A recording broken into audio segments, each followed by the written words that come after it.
तो टॉपिक है अधातु एवं इनके प्रमुख यौगिक।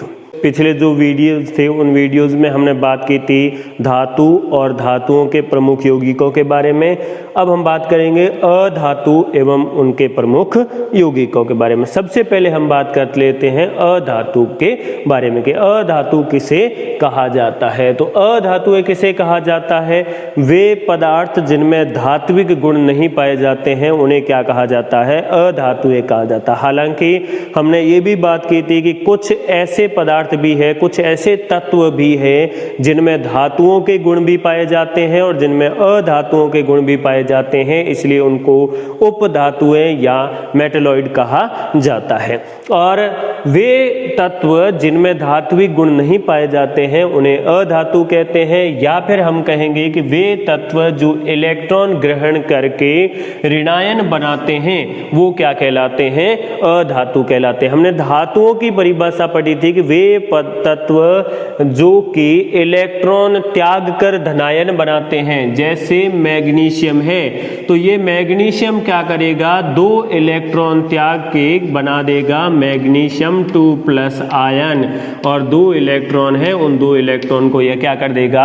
बाहर निकाल देगा। उसी तरह सोडियम है तो सोडियम भी क्या करेगा? सोडियम है वो 1 इलेक्ट्रॉन को त्याग देगा और सोडियम +1 बना देगा और 1 इलेक्ट्रॉन इसमें बाहर निकल जाएगा। तो धातुओं की प्रकृति होती है कि वो इलेक्ट्रॉन को त्यागते हैं, और वो क्यों त्यागते हैं? क्योंकि वो अपना अष्टक पूर्ण करना चाहते हैं। जैसे सोडियम है, सोडियम का परमाणु क्रमांक 11 होता है।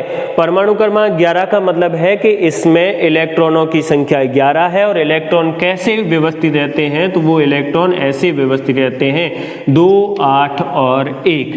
ये अलग अलग कक्षाओं में पाए जाते हैं, जिसके बारे में हमने प्रीवियस वीडियो में बात की थी। तो अलग अलग कक्षाओं में पाए जाते हैं। सोडियम में 2, 8 और 1 इस रूप में व्यवस्थित रहते हैं। इसमें ये प्रथम कक्षा है। कौन सी कक्षा हो जाएगी? के, ये हो जाएगी L और ये M कक्षा में 1 इलेक्ट्रॉन है, और अष्टक नियम ये कहता है कि सबसे बाहरी कक्षक में अगर किसी तत्व के 8 इलेक्ट्रॉन प्रेजेंट हो तब वो तत्व उतना ही ज्यादा स्थायी रहता है।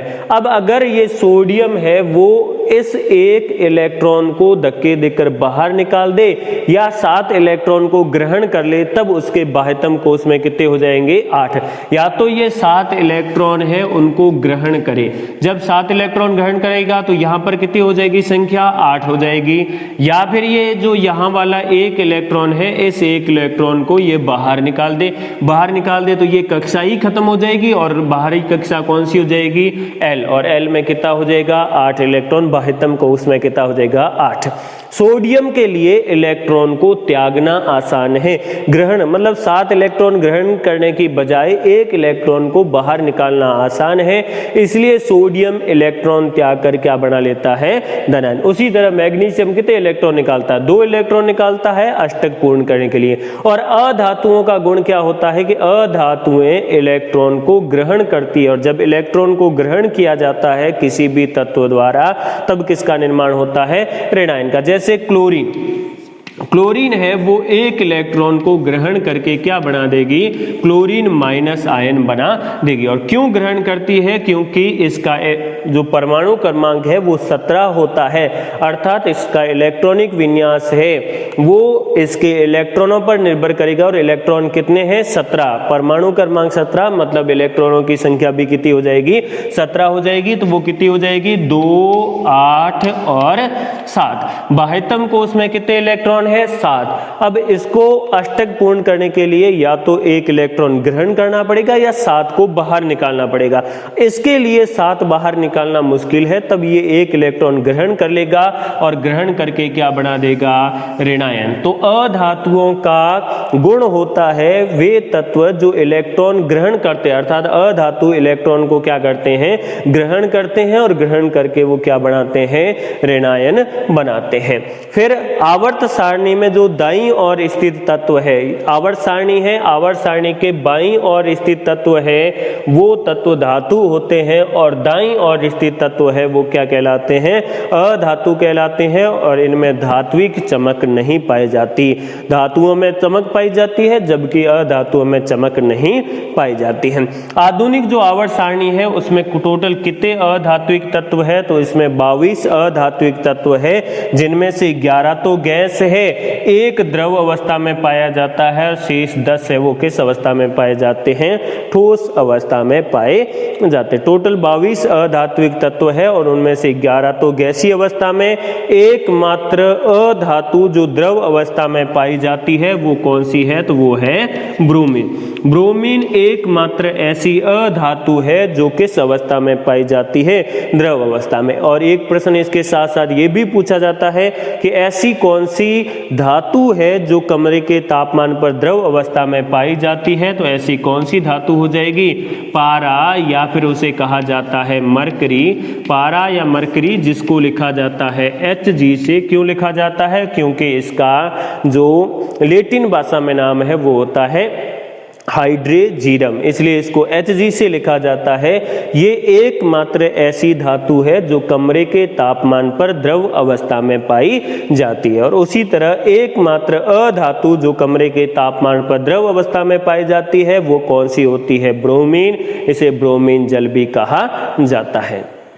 अब कुछ अधातुओं के भौतिक गुण आ जाते हैं, physical properties of non metal, जिसमें पहला है धातुओं में। धातु में हमने पढ़ा था कि धातुएं सामान्यतः कैसी होती है? चमकीली होती है, लेकिन जो अधातुएं हैं वो कैसी होती है?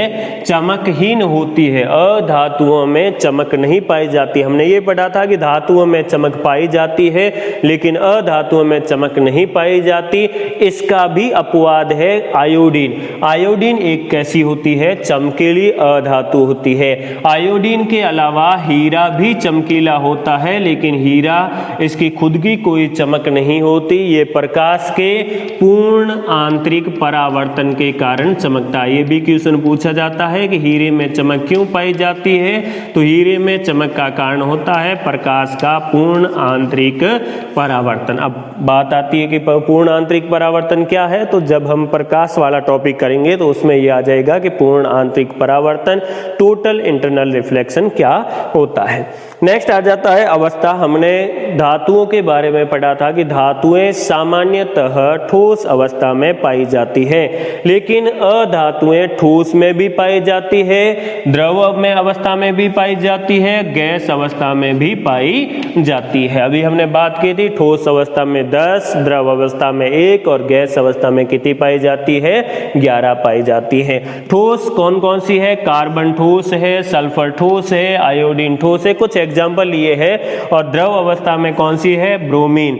और गैस में कौन सी है? तो ऑक्सीजन है, नाइट्रोजन है, हाइड्रोजन है, ये गैसीय अवस्था में पाई जाती है। नेक्स्ट आ जाता है गलनांक। तो जो धातु होते हैं उन धातुओं के गलनांक है वो उच्च होते हैं, लेकिन अधातुओं के गलनांक उच्च नहीं होकर निम्न होते हैं। इनके गलनांक और क्वथनांक है वो कम होते हैं, लेकिन इसका भी अपवाद आ जाता है हीरा और ग्रेफाइट है, इनके गलनांक ज्यादा होते हैं, लगभग 3000 डिग्री सेल्सियस के निकट पाए जाते हैं। धातुओं के गलनांक उच्च होते हैं जबकि अधातुओं के गलनांक है वो निम्न होते हैं, उच्च नहीं होते। किसको छोड़कर? हीरे और ग्रेफाइट को छोड़कर। नेक्स्ट धातुओं का गुण आ जाता है रंग। तो जो धातु होती है वो कैसे कलर की होती है? ग्रे कलर की होती है, ये हमने पढ़ा था। अधातु है वो अलग अलग कलर की होती है, जैसे सल्फर पीले कलर का होता है। सारे सल्फर पीले कलर के नहीं, सल्फर के भी कुछ अपर रूप होते हैं जिसमें वो अलग अलग कलर का भी पाया जाता है। क्लोरीन गैस कैसी होती है? हरी और पीली होती है। फास्फोरस लाल फास्फोरस भी पाया जाता है, सफेद फास्फोरस भी पाया जाता है। तो जो अधातु होते हैं इनके रंग अलग अलग होते हैं। फिर आ जाता है घनत्व। धातुओं का घनत्व जल से अधिक था और जल से अधिक होने के कारण वो जल में डूब जाती है, लेकिन अधातुओं के घनत्व जल से कम होते हैं, इसलिए अधातुएं जल पर तैरती रहती है, वो जल के अंदर डूबती नहीं है। फिर आ जाता है ऊष्मीय व विद्युत चालकता। हमने धातुओं के बारे में पढ़ा था कि धातु विद्युत और ऊष्मा के सुचालक होते हैं, अर्थात उनमें ऊष्मा का प्रवाह भी होता है और उनमें करंट भी आता है। लेकिन अधातुएं सामान्यतः ऊष्मा और विद्युत की क्या होती है, कुचालक होती है। और यहाँ क्वेश्चन किसके बारे में आता है, ग्रेफाइट के बारे में। ग्रेफाइट एकमात्र ऐसी अधातु है जो विद्युत की सुचालक होती है। ग्रेफाइट का प्रयोग कहाँ होता है, पेंसिल बनाने के लिए होता है, इलेक्ट्रोड बनाने के लिए होता है और शुष्क स्नेह के रूप में भारी मशीनों में भी किया जाता है। लुब्रिकेंट के रूप में भी ग्रेफाइट का यूज किया जाता है। तो अधातुएं हैं वो ऊष्मा और विद्युत की कुचालक होती है। किसको छोड़कर, ग्रेफाइट को, क्योंकि ग्रेफाइट विद्युत का सुचालक होता है। और हीरा है वो किसका चालक होता है, तो ऊष्मा का अच्छा चालक होता है। ग्रेफाइट विद्युत का है और हीरा ऊष्मा का है। नेक्स्ट गुण आ जाता है भंगुरता। हमने धातुओं के बारे में पढ़ा था कि धातुओं को अगर आप हथौड़े से पीटेंगे तो हथौड़े से पीटने पर उनको पतली छिद्रों में परिवर्तित किया जा सकता है, अर्थात धातुओं में आघात वर्धनीयता का गुण पाया जाता है। लेकिन अधातुएं आघात वर्धनीय नहीं होती, वो किस प्रकृति की होती है, भंगुर। भंगुर का मतलब होता है कि अगर आप उनको हथौड़े से पीटेंगे तो वो चद्दर में परिवर्तित होने की बजाय, चद्दर में बदलने के बजाय टूटकर चूर चूर हो जाएगी। अर्थात हम कह सकते हैं कि अधातुएं किस प्रकृति की होती है, भंगुर प्रकृति की होती है। नेक्स्ट आ जाता है अधातुओं का गुण कठोरता। तो धातु है वो सामान्यतः कैसे होते हैं, कठोर होते हैं। धातुओं के बारे में पढ़ा था कि धातु सामान्यतः कठोर होते हैं। किसको छोड़कर, नाक को छोड़कर। नाक की अत्यधिक मुलायम होती है जिसको हम चाकू से आसानी से काट सकते हैं। नाक का मतलब हो जाएगा सोडियम और के का मतलब हो जाएगा पोटेशियम। तो सोडियम और पोटेशियम अत्यधिक मुलायम धातुएं हैं जिनको चाकू से आसानी से काटा जा सकता है। अधातुएं सामान्यतः मृदु होती है, मुलायम होती है। किसको छोड़कर, हीरे को। हीरा प्रकृति में ज्ञात सबसे कठोर पदार्थ है। हीरा प्रकृति में सबसे कठोर है, इससे कठोर कोई पदार्थ अभी तक ज्ञात नहीं है। और हीरा क्या है, एक अधातु है। और हीरे को छोड़कर बाकी जो सामान्यतः अधातु हैं वो कैसी होती है, मुलायम होती है, मृदु होती है। हीरे का प्रयोग हम कहाँ करते हैं, आभूषण बनाने के लिए, कांच व पत्थर काटने के लिए। नेक्स्ट अधातुओं के जो आयनन विभव है वो आयनन विभव निम्न होते हैं। और अधातुओं के ऑक्साइड अम्लीय प्रकृति के होते हैं। धातुओं के ऑक्साइड है वो किस प्रकृति के होते हैं, तो धातुओं के ऑक्साइड क्षारीय प्रकृति के होते हैं, जबकि अधातुओं के ऑक्साइड अम्लीय प्रकृति के होते हैं। अर्थात इनका लिटमस परीक्षण करने पर ये नीले लिटमस को कैसा कर देती है, लाल कर देती है। नीले को लाल, अर्थात इनकी प्रकृति है वो कैसी हो जाएगी, अम्लीय हो जाएगी। CO2 SO2, CO2 मतलब carbon dioxide, sulphur dioxide, sulphur trioxide, nitrogen dioxide, P2O5, ये जो अधातुओं के अम्लीय ऑक्साइड है। जबकि CO कार्बन मोनोऑक्साइड है, NO N2O nitrous oxide, H2 यानी कि जल है, अधातुओं के उदासीन ऑक्साइड है। ये उदासीन होते हैं और ये कैसे ऑक्साइड है, अम्लीय ऑक्साइड है। अधातुएं जल से क्रिया नहीं करती है, इसलिए फास्फोरस को किसमें सुरक्षित रखा जाता है, जल में। फास्फोरस क्रियाशील है। अधातुओं में क्रियाशील कौन सा होता है, तो वो फास्फोरस होता है जो नमी से क्रिया नहीं करता, वायु से क्रिया कर लेता है। नमी व जल से क्रिया नहीं करता लेकिन वायु से क्रिया करके आग पकड़ लेता है। तो फास्फोरस को सुरक्षित रखने के लिए हम इसे जल में रख देते हैं। अधातुएं तनु अम्लों के साथ अभिक्रिया नहीं करती है, लेकिन सल्फर सांद्र नाइट्रिक अम्ल के साथ अभिक्रिया कर सल्फर डाइऑक्साइड और नाइट्रोजन डाइऑक्साइड और तथा क्या बना देता है, जल बना देता है। तो ये धातुओं के भौतिक गुण और कुछ धातुओं के रासायनिक गुण भी आ गए हैं। हम नेक्स्ट वीडियो में बात करेंगे कुछ प्रमुख धातुओं के बारे में, जैसे नाइट्रोजन है, ऑक्सीजन है, हाइड्रोजन है, इनके बारे में।